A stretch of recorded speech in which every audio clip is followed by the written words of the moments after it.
بکاتب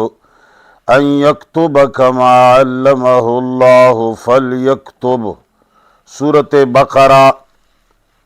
آیت نمبر 282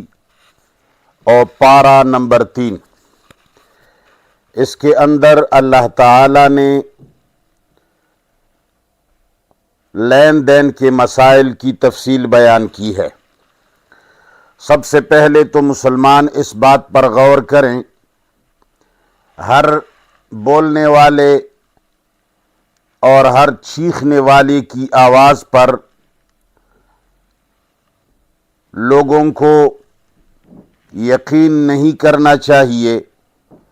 بلکہ اللہ تعالیٰ کے کلام کے الفاظ اور احکام میں غور کرنے کی ضرورت ہے۔ جب بھی اللہ نے فرمایا ہے افلا یتدبرون القرآن، لوگ کہتے ہیں نماز بہت اہم ہے۔ ہمارے مجوسی و نسل علماء اور ان کے پیروکاروں نے بعض اعمال کو اتنا بڑھا چڑھا کر پیش کیا ہے کہ لوگ سمجھتے ہیں کہ پورا دین ہی بس نماز کے اندر ہے، اور کسی نے بھی اب تک اس بات پر غور نہیں کیا کہ اگر نماز اتنا زیادہ اہم ہے جتنی اہمیت یہ علماء بیان کرتے چلے آئے ہیں، تو پھر قرآن کریم نے نماز کے ارکان اور ان کے جزیات کو بیان کیوں نہیں فرمایا، بلکہ پورے قرآن میں نماز کا کہیں ایک جگہ بھی اکیلا حکم بھی نہیں ہے۔ اقیم الصلاۃ کا یہ معنی کرنا کہ نماز پڑھو، یہ ایک غلط معنی لوگوں نے پہنایا ہے۔ اقیم الصلاۃ کے معنی ہے تم نظام اتباع الہی کو قائم کرو، یعنی اللہ تعالیٰ کے جو احکام کا نظام ہے اس میں نماز بھی آتی ہے، لیکن نماز ضمناً اس میں ذکر ہے۔ پھر اگر نماز اتنی اہم ہے جتنے علماء بیان کرتے ہیں، تو قرآن نے اس کے ارکان اور اجزاء میں سے کوئی ایک جز بیان نہیں فرمایا۔ اور لین دین کے مسائل، تجارت کے مسائل، کاروبار کے مسائل، قرض کے مسائل، یہ اتنے اہم ہے کہ اس کے چھوٹی چھوٹی جزیات کو بھی اللہ نے بیان فرمایا۔ تو جس چیز کی جزیات اور کلیات سب اللہ بیان فرماتے ہیں، ان کو مسلمانوں نے دین ہی سے خارج کر دیا، کہتے ہیں یہ دنیاوی معاملہ ہے، اور جو چیز قرآن میں ہے ہی نہیں اس کو اتنی اہمیت دی کہ وہ پورے دین کا خلاصہ بنا دیا۔ اب یہ لین دین کا مسئلہ دینی مسئلہ ہے، تجارت کا مسئلہ، کاروبار کے مسائل، قرض کے مسائل، یہ اتنے دینی ہیں کہ یہ نماز اور دیگر عبادات سے بہت زیادہ اہم ہے۔ اس لیے اللہ تعالیٰ نے اس کے ایک ایک جز کو اپنے کلام میں جگہ دی۔ اللہ فرماتے ہیں یا ایھا الذین آمنو، اے وہ لوگو جو ایمان لے آئے، اللہ کو مان لیا، اللہ کے قرآن کو مان لیا، انبیاء کرام کو مان لیا۔ آمنو عمل ہے، تم لوگوں نے اتنا بڑا عمل کیا کہ تم لوگوں نے ایمان قبول کی، خوب تدبر کے ساتھ، خوب غور کے بعد، خوب سوچنے کے بعد، دل کے ارادے اور اختیار سے تم لوگوں نے اللہ کو مان لیا۔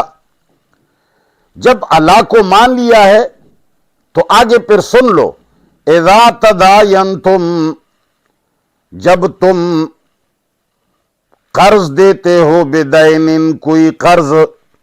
اذا تداینتم، جب تم معاملہ کرتے ہو، بدین، قرض کا، اذا تداینتم، جب تم لین دین کرتے ہو، بدین، قرض کا، یعنی ایسا لین دین جس کے اندر کل کا کل تک کی مدت ہے، گھنٹے تک کی مدت ہے، 2 بدو 10 ب10 معاملہ نہیں ہے، اس میں کم از کم چند گھنٹوں کے بعد ادائیگی کی بات آتی ہے تو اس کو دین کہا جاتا ہے۔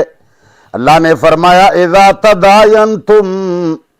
جب تم لین دین کرتے ہو بدین، قرض کا، الی اجل مسمی، ایک مدت مقررہ تک، اللہ فرماتے ہیں فَاكْتُبُوهُ، تو اس کو لکھ لیا کرو۔ فَاكْتُبُوهُ امر ہے، اس سے اس کی اہمیت کا اور فرضیت کا پتہ چلتا ہے۔ اللہ فرماتے ہیں فَاكْتُبُوهُ، اس کو لکھ لیا کرو، وَلْيَكْتُبْ، اور چاہیے کہ لکھ دے، بَيْنَكُمْ، تمہارے درمیان، لینے والے اور دینے والے کے درمیان لکھ دے، کاتب، کوئی تیسرا لکھنے والا، بالعدل، انصاف کے ساتھ۔ یہاں دیکھیں اللہ تعالیٰ نے یہ بھی بیان فرمایا کہ دینے والا بھی نہ لکھے، لینے والا بھی نہ لکھے، لکھنے والا تیسرا گروہ ہونا چاہیے، اس لیے کہ آپس میں معاملہ ہے، دونوں کا لین دین ہے، ان کے اوپر اعتماد نہیں کیا جا سکتا، کل ان پر شک کیا جا سکتا ہے۔ تو اللہ فرماتے ہیں وَلْيَكْتُبْ، چاہیے کہ لکھ ڈالے، بینکم، تم دونوں کے درمیان، کاتب، لکھنے والا کوئی تیسرا فریق، بالعدل، اور وہ بھی جانبداری نہ کرے، انصاف کے ساتھ لکھے۔ آگے مزید فرماتے ہیں وَلَا يَأْبَى كَاتِبٌ، اور انکار نہ کرے لکھنے والا، أَن يَكْتُبَ، کہ وہ نہ لکھے، وہ لکھنے سے انکار نہ کرے۔ وَلَا يَأْبَى كَاتِبٌ، اور لکھنے والا انکار نہ کرے، أَن يَكْتُبَ، کہ وہ اس تحریر کو لکھ ڈالے، كَمَا عَلَّمَهُ اللَّهُ، جس طرح اللہ تعالیٰ نے اس کو تعلیم دی ہے، فَلْيَكْتُبْ، تو چاہیے کہ وہ لکھ دے۔ یہاں ایک بات اور بھی عرض کریں، اللہ تعالیٰ نے آج سے 1400 برس پہلے اس کلام کو بھیجا، جس معاشرے میں بھیجا، اس معاشرے کو اللہ نے فرمایا جب 2 آدمی لین دین کرتے ہیں تو تیسرا درمیان میں تحریر لکھ دے۔ اور لوگ کیا کہتے ہیں، جی رسول اللہ کے زمانے میں لکھنے اور لکھانے کا رواج نہیں تھا، اس وقت لکھنے والے بہت کم تھے، صحابہ کو تحریریں نہیں آتی تھیں، صحابہ نے تحریری فلان سے سیکھی۔ اللہ تعالیٰ ان لوگوں سے جن لوگوں کے اوپر قرآن نازل فرمایا، اللہ ان سے کہتے ہیں کہ ہر بات لکھ دیا کرو۔ اگر ان میں لکھنے کا رواج نہیں تھا، اگر وہ لکھے پڑھے نہیں تھے، تو اللہ تکلیف ما لا یطاق کیسے کسی کو دے سکتا ہے؟ جو لوگ لکھ